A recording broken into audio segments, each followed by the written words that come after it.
আমি আমার সদ্য দাদাকে এই তাজ দিয়ে একটু বরণ করে নিচ্ছি। ভারত মাতা কে, ভারত মাতা কে। নমস্কার দেবুদা, সত্যি আমরা একসঙ্গে অবিভক্ত জেলা থেকে কাজ করছি। আমাদের যখন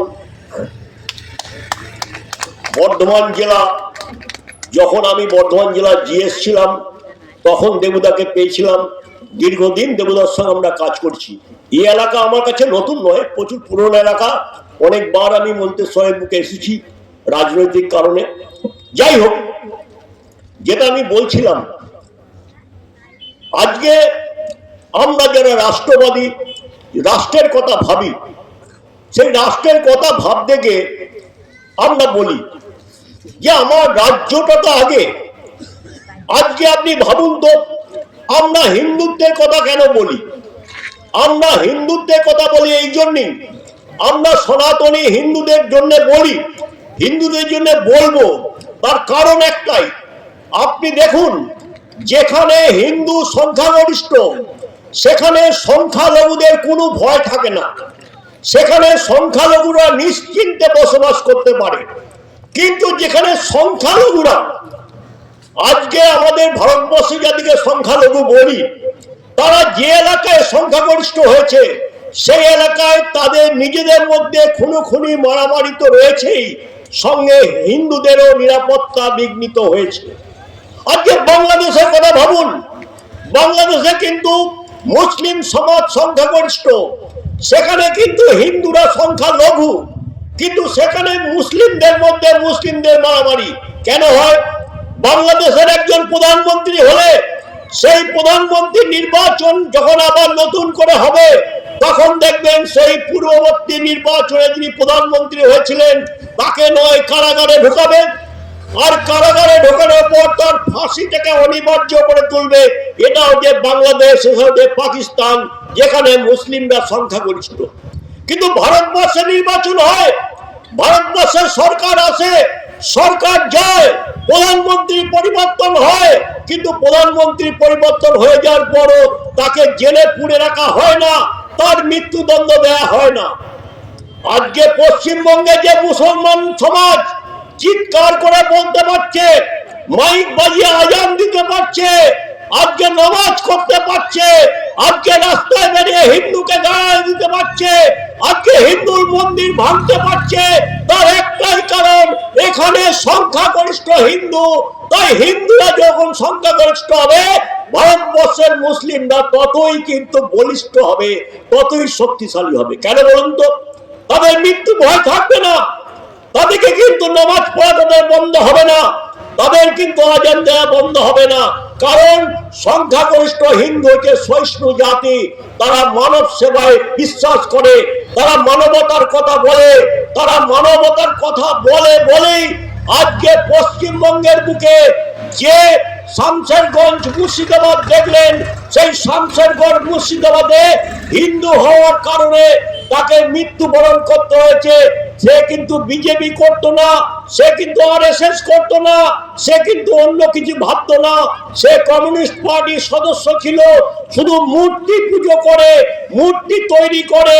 তাই দীপু দাসকে যেমন বাংলাদেশে জ্বালিয়ে মারা হয়েছে হিন্দু বলে, ঠিক একইভাবে শামশেরগঞ্জে মারা হয়েছে চন্দন দাসকে। তাই সেই জায়গায় দাঁড়িয়ে আমরা হিন্দুত্বের কথা বলি কেন? আপনারা দেখেছেন ভারতবর্ষের প্রধানমন্ত্রী হওয়ার সঙ্গে সঙ্গে তার বক্তব্য ছিল সবকা সাথ, সবকা বিকাশ, সবকা বিশ্বাস। আপনারা জনধন যোজনা দেখেছেন, আপনারা উজ্জ্বলা গ্যাস দেখেছেন, আপনারা এখানে প্রধানমন্ত্রী আবাস যোজনা দেখেছেন। কোথাও কিন্তু হিন্দু মুসলিম ভাগ করেনি কেন্দ্রীয় নেতারা।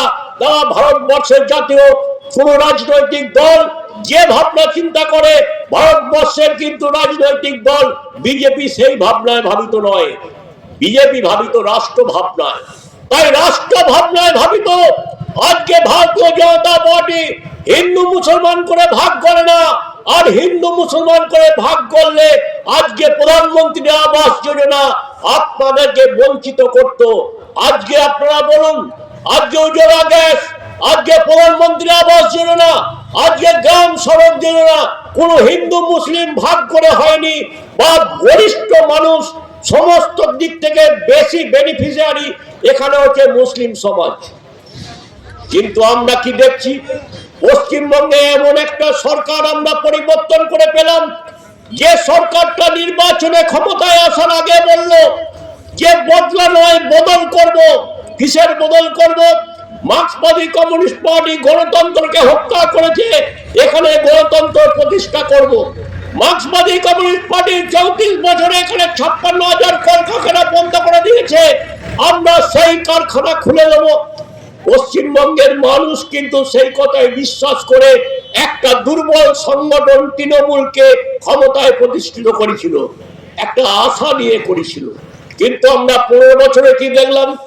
বামপন্থীরা 34 বছরে 56,000 কারখানা বন্ধ করে দিয়েছে, আর পশ্চিমবঙ্গে তৃণমূল আসার পর 15 বছরে 8,688টা কারখানা এখান থেকে উঠে চলে গেছে বিভিন্ন রাজ্যে।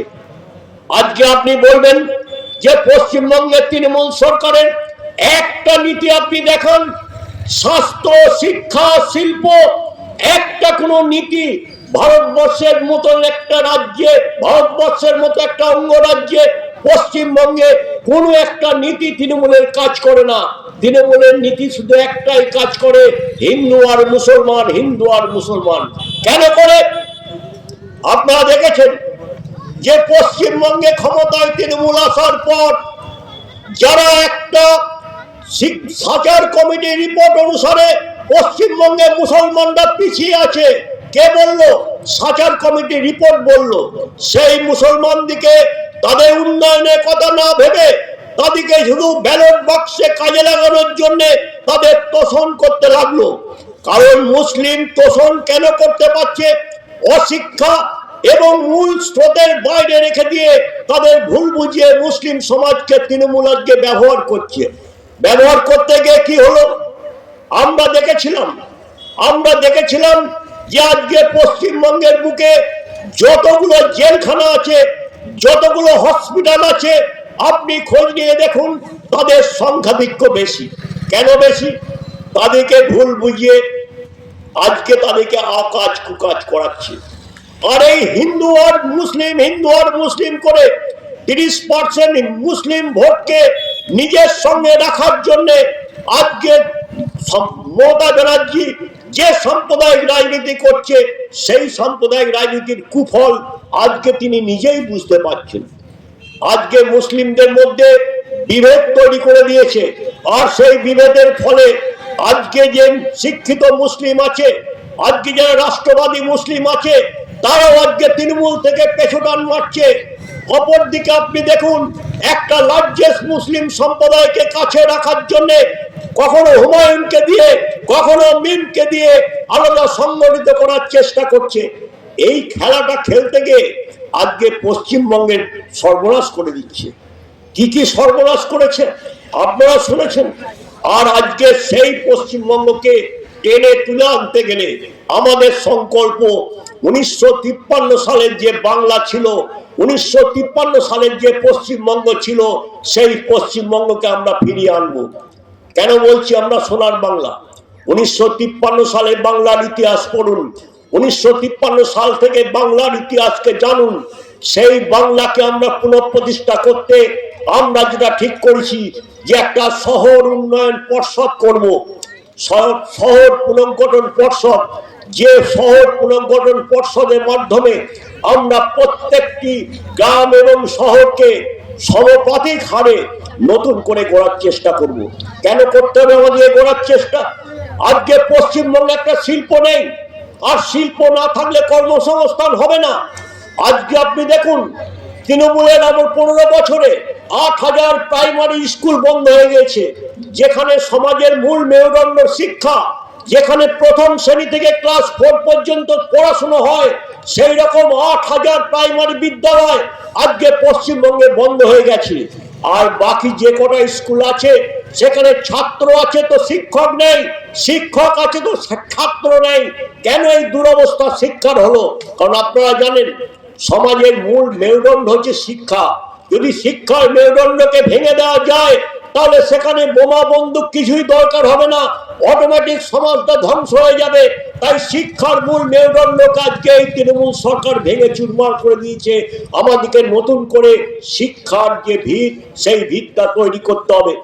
আজকে নতুন করে আমাদেরকে ভাবতে হবে এই সমাজকে দাঁড় করাতে গেলে যে কর্মসংস্থানের দরকার, সেই কর্মসংস্থান শুধু সরকারি চাকরিতে হবে না, এখানে শিল্প বান্ধব হতে হবে সরকারকে, এবং নতুন নতুন ভারী শিল্প পশ্চিমবঙ্গের প্রয়োজন রয়েছে।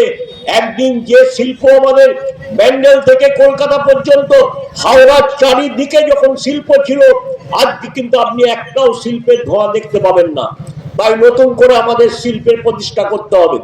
আপনারা যেটা বলবেন যে রাজ্য সরকারের যে সমস্ত প্রকল্প বেনিফিট আপনারা পাচ্ছেন, বিজেপি সরকার ক্ষমতা এলে প্রত্যেকটি প্রকল্প থাকবে, কিন্তু সেই প্রকল্পগুলোকে আরো মোটিভেটেড করা হবে, আরো বৃহৎ ভাবে করা হবে।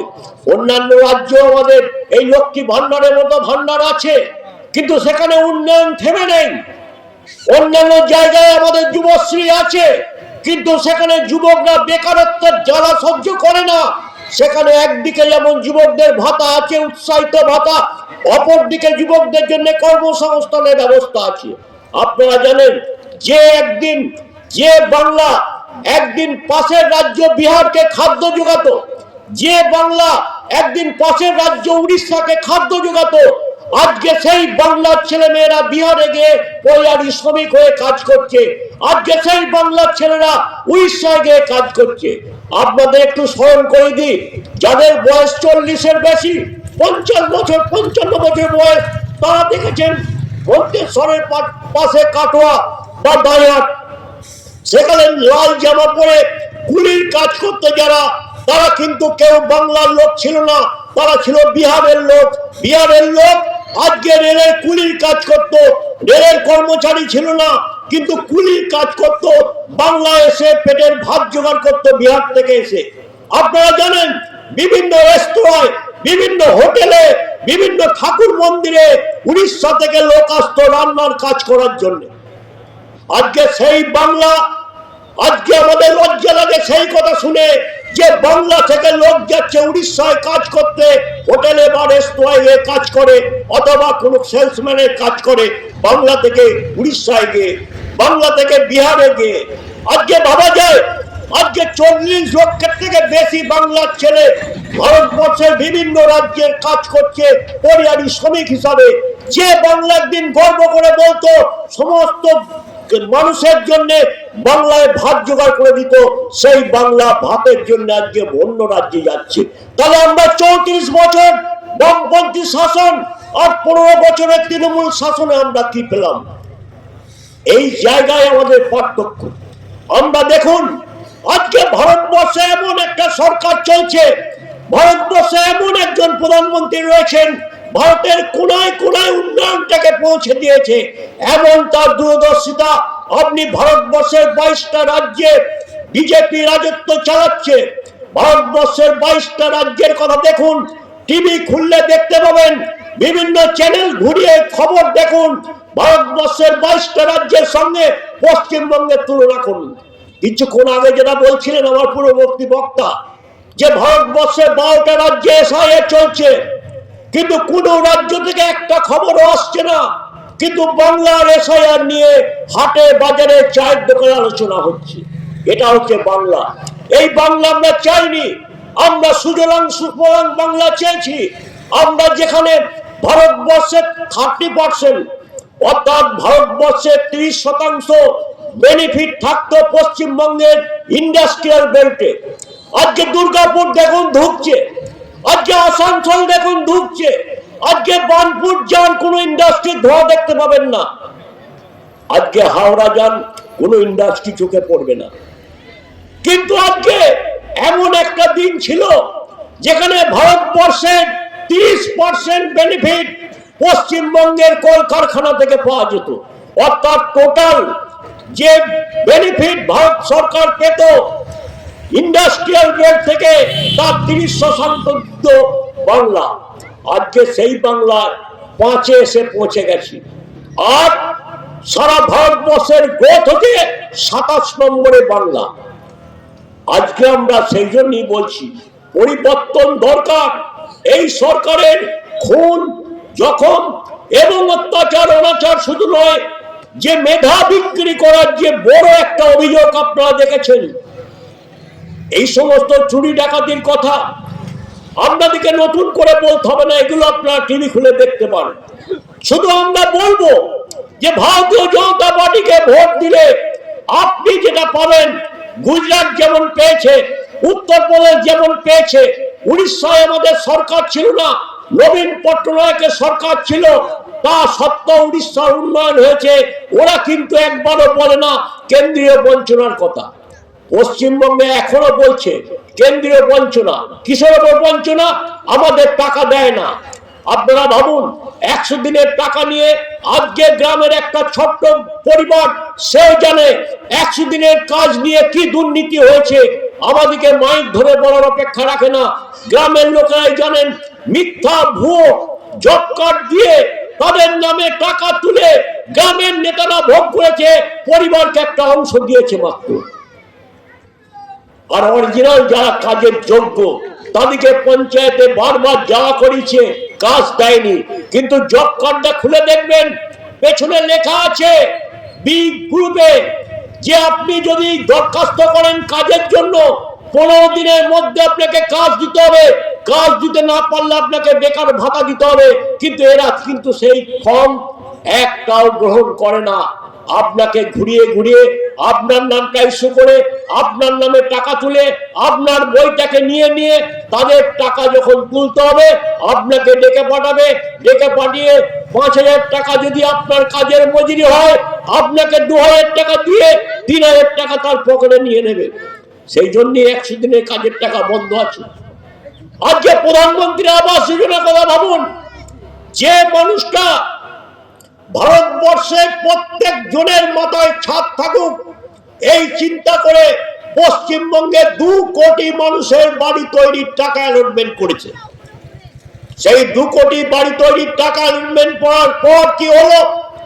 এই রাজ্যে আসার পর সেই ভারতবর্ষের প্রধানমন্ত্রী গরিব মানুষের কথা ভেবে, স্বাধীন মানুষের কথা ভেবে যে ঘরের জন্য টাকা পাঠালো, সেই টাকা নিয়ে কি অনাচার হয়েছে আপনাদেরকে মাইক ধরে বলার দরকার পড়বে না। আপনারা নিজেরা ভুক্তভোগী। আপনার গ্রামের জন্য যে টাকা স্যাংশন করেছে, প্রথম ভাবে টাকা আসার সঙ্গে সঙ্গে পঞ্চায়েতের মেম্বার বা তৃণমূলের মাতব্বর আপনার বাড়িতে গেছে, বলছে আপনার নামে 60,000 টাকা প্রথম কিস্তির টাকা ঢুকেছে, আমাকে 20,000 দিতে হবে, বাকি 40,000 টাকায় তোমার কাজ হবে, নইলে সেকেন্ড পার্টের টাকা ঢুকবে না। এটা বিজেপিকে বলতে হবে না, এটা ভুক্তভোগী গ্রামের মানুষ জানেন। তাই আজকে প্রধানমন্ত্রী আবাস যোজনার টাকা বন্ধ আছে।